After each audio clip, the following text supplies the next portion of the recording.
looking at the 49ers salary cap hits next year, there are like 9 players who are going to be making at least $14 million. That's a whole lot of your upper 1% players on your team, which is obviously going to come at the expense of your depth.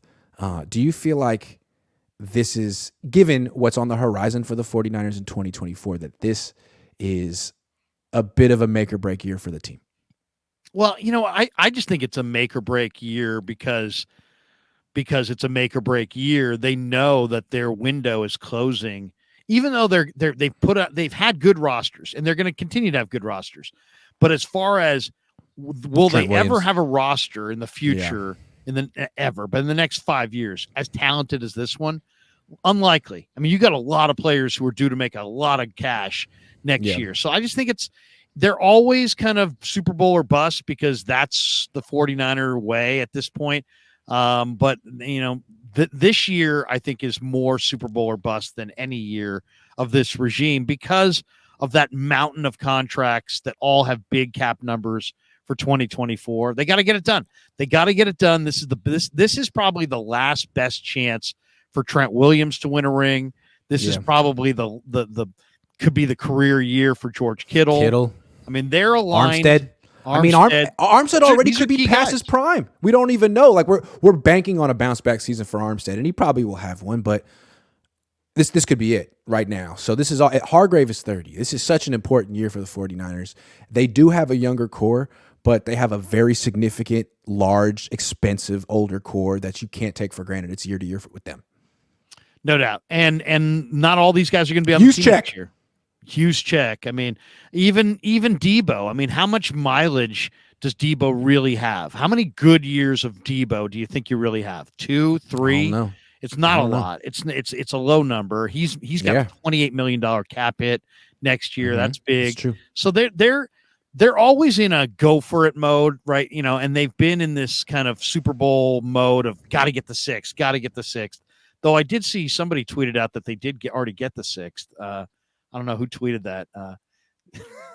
Did you see? They were celebrating in Miami. I was there. In Miami, the whole team on the field. There was like 6 minutes left. I didn't see the rest of the game, but I'm pretty sure they won. They were up big. They should have won. They were up big. 10 points. Yeah, I mean, and the other team had Mahomes, but what difference does that make? But yeah. No, I mean, this is it. I mean, I'm not saying that they're going to be bad next year because you know the way the cap works. If it didn't work out for them this year, they could keep kicking that can down the road by 1 year and keep kind of reshuffling everything. But as you reshuffle, that mountain of money grows bigger. If the cap goes up exponentially, then maybe you don't feel it. But if it goes up slowly, you do feel it. Either way, they're loaded. They're in their window. Now's the time. The NFC is growing up quietly behind them, but right now it's Niners against the Eagles. And if the Eagles have any kind of Super Bowl, Super Bowl hangover of any kind, the 49ers could be the dominant team in the NFC this year. If it's not Philly, it's the Niners. Those teams are to me right there, and everybody else is beneath. So I think Detroit, Chicago, some of these teams are coming. But they're coming Seattle's in a year. Seattle's what I'm interested in because Philly took that leap from Philly took the leap from 9-8 to what was it 14-3. So it can be done. And I don't know. Seattle's a very young team and it's Geno, but is Geno going to win the Super Bowl? Is Geno going to the Super Bowl? I don't think so. I like Geno. It's a nice story. I think Seahawks fans would say the same thing with the same tone of their voice about Brock. About Brock. I think they might. Is Brock going to the Super Bowl? You really go with Brock, bro.